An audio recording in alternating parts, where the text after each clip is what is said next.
Wah, ada UAS. Soal UAS makroekonomi bisnis Islam. Petunjuk. 1. Jawablah soal di bawah ini dengan baik dan benar secara langsung dalam bentuk video yang diupload ke link YouTube.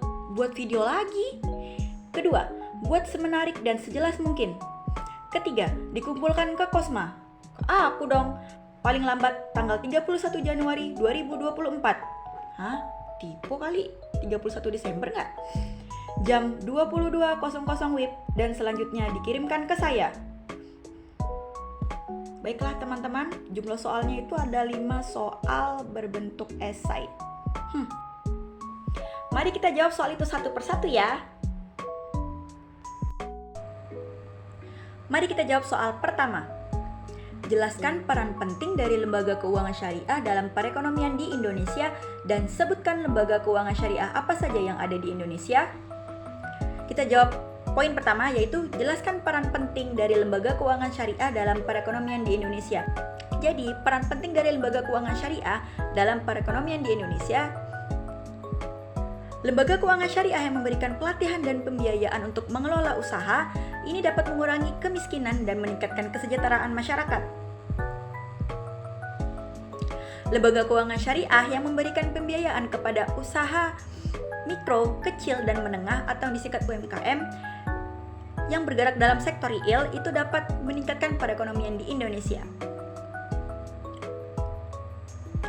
Lembaga keuangan syariah mendukung pembangunan ekonomi di Indonesia dengan memberikan layanan keuangan yang sesuai dengan prinsip-prinsip syariah. Oke, poin keduanya. Sebutkan lembaga keuangan syariah apa saja yang ada di Indonesia. Dari Bank Syariah, ada Bank Syariah Indonesia atau disingkat BSI, ada Bank Muamalat Indonesia atau disingkat BMI, ada Bank Riau Kepulauan Syariah atau BRK Syariah. Lalu BMT, Baitul Mal wa Tamwil, itu ada BMT Nahdlatul Ulama, ada BMT Muhammadiyah, ada BMT Al-Hidayah. Lalu asuransi syariah, itu ada asuransi umum syariah, asuransi jiwa syariah, asuransi BCA syariah. Lalu reksadana syariah, ada reksadana syariah BCA, BRI, Mandiri. Kalau lembaga pembiayaan syariah itu ada pembiayaan syariah Mandiri, BRI, BNI. Kita lanjutkan ke soal yang kedua. Jelaskan tentang sejarah uang yang Anda pahami. Oke, sejarah uang. Jadi dahulu manusia itu memenuhi kebutuhannya sendiri dengan bertani, beternak, dan berburu makanan. Membuat bajunya sendiri juga seperti itu. Namun, itu saja nggak cukup. Manusia juga membutuhkan kerjasama dengan orang lain. Jadi, manusia menukarkan barangnya pada orang lain yang saling membutuhkan, sama-sama membutuhkan barang tersebut. Ini disebut sistem barter. Namun, barter saja tidak cukup karena barter itu memiliki kekurangan, yaitu sulitnya menemukan orang yang mau menukarkan barangnya dengan kita. Itu kan seiring berjalannya waktu kan, manusia makin banyak, jadi kita sulit menemukan orang yang sama-sama mau menukarkan barang dengan kita. Jadi diperlukan alat tukar untuk menukarkan barang tersebut. Nah, alat tukar ini dahulu tuh bangsa Romawi menggunakan garam sebagai alat tukar. Tapi garam itu daya tahannya kurang lama daya tahannya. Jadi, diperlukan alat tukar yang memiliki daya tahan yang tinggi, yaitu logam. Logam ini dipilih logam yang terbuat dari emas dan perak. Nah, emas dan perak itu ternyata agak sulit kalau dilakukan transaksi dalam jumlah yang besar.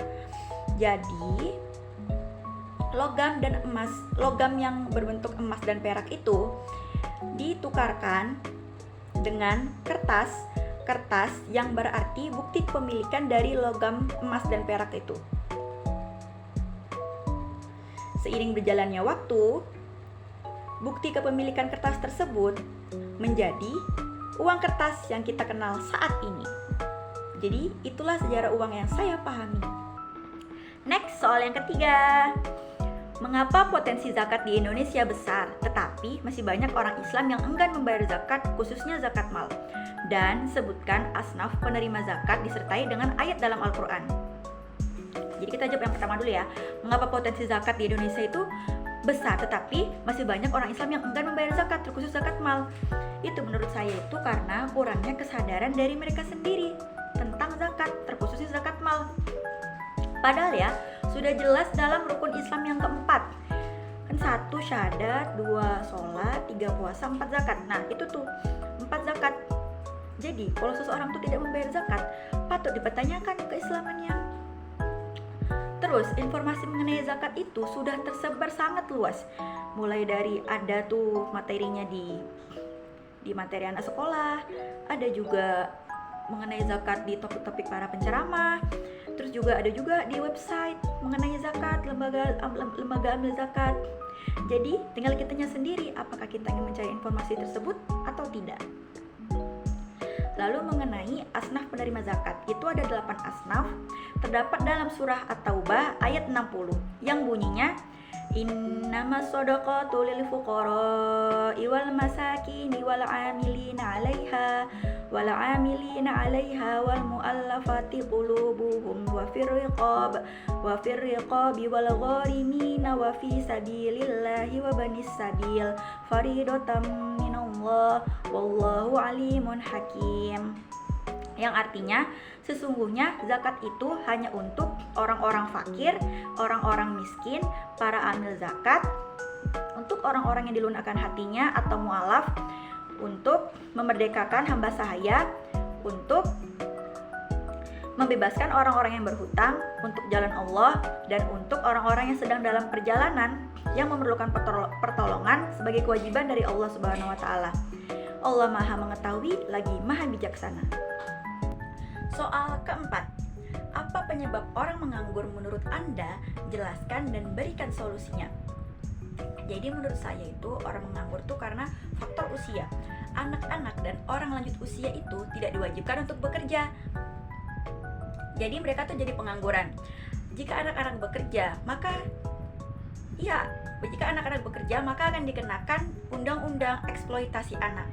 Dan jika orang tua bekerja, dia semakin bertambahnya usia, kondisi tubuh seseorang tuh akan semakin melemah, akan semakin berkurang energinya. Jadi membuat orang tua itu tidak kuat untuk bekerja lagi. Jadi solusinya kita tunggu sampai mencapai usia yang produktif untuk bekerja, yaitu usia 20 sampai 40-an gitu. Lalu ada faktor dari dalam diri seseorang, yaitu kurangnya motivasi alias dia malas untuk bekerja. Dia berpikir kalau rezeki itu sudah ditentukan oleh Allah Subhanahu wa taala. Jadi dia berlaku pasif dengan tidak melakukan apapun dan hanya berdoa kepada Allah dengan meminta rezeki. Padahal bumi Allah itu luas dan rezeki itu tersebar di seluruh penjuru bumi. Jadi kita harus mencari rezeki agar kita bisa mendapatkannya. Bukan hanya berpangku tangan menunggu rezeki dari Allah Subhanahu wa taala. Kualifikasi kerja yang begitu sulit seperti maksimal umur 35 tahun atau minimal S2 atau harus good looking. Jadi begitu banyak kualifikasi pekerja yang begitu sulit untuk dicapai sehingga menyebabkan orang-orang banyak yang menganggur. Ada faktor lagi masa pendidikan.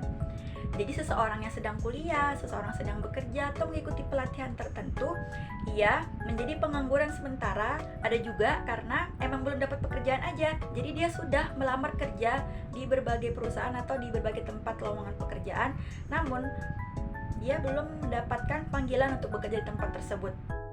Soal kelima, apakah ada usaha atau bisnis yang saat ini Anda kelola? Jika ada, mohon ceritakan profil bisnis Anda dan peluang profit yang didapatkan. Saat ini, saya tidak mengelola bisnis apapun. Jika belum ada, cari satu ide bisnis yang dapat Anda kerjakan baik di bidang jasa maupun barang. Jadi, saya mempunyai ide bisnis di bidang jasa, yaitu mengajar ngaji dan les anak-anak usia SD dan SMP. Sekian pertanyaan dan jawaban UAS dari saya. Mohon maaf apabila ada salah kata dan perbuatan. Saya akhiri dengan wassalamualaikum warahmatullahi wabarakatuh.